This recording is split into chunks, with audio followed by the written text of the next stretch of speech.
is effectively summarize the stereotypes from the old generation to the new model fandom. Also, it's not only from the old generation, it's also someone is who do not really know what is the new model of fandom, and they do not really know the positive impacts from the new model of fandom. They actually have this kind of stereotypes.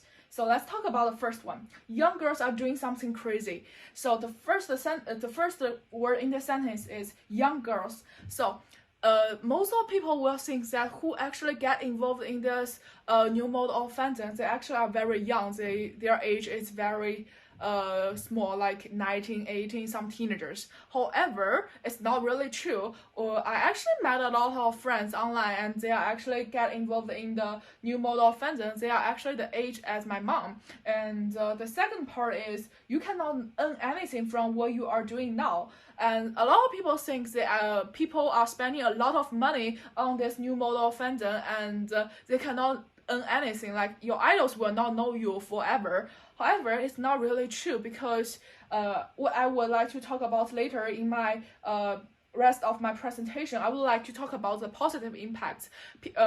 People like us who actually get involved in the new mode of fandom, we are not really want the idols to know us.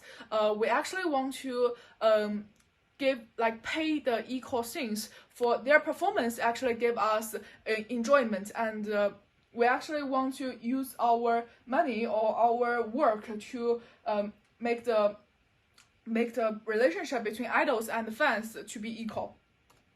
So let's talk about the main thing from our presentation, the positive impacts of the new mode of fandom. And I would like to talk about the positive impacts from the psychological perspective.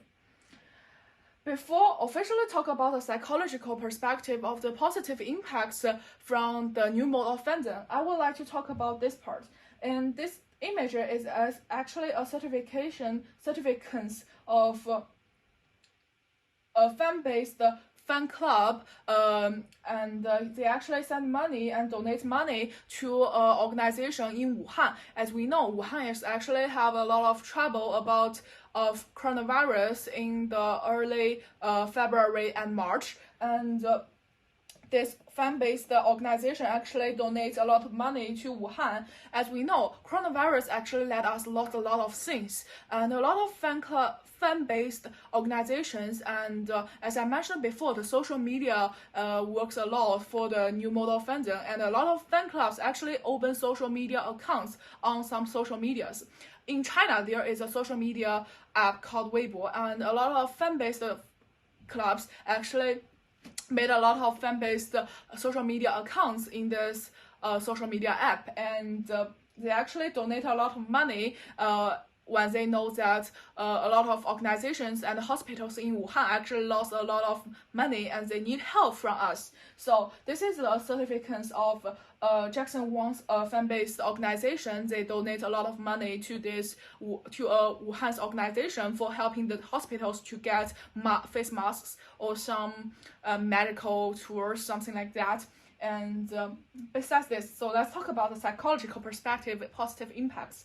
And I divide this into three parts. The first one is find your identity.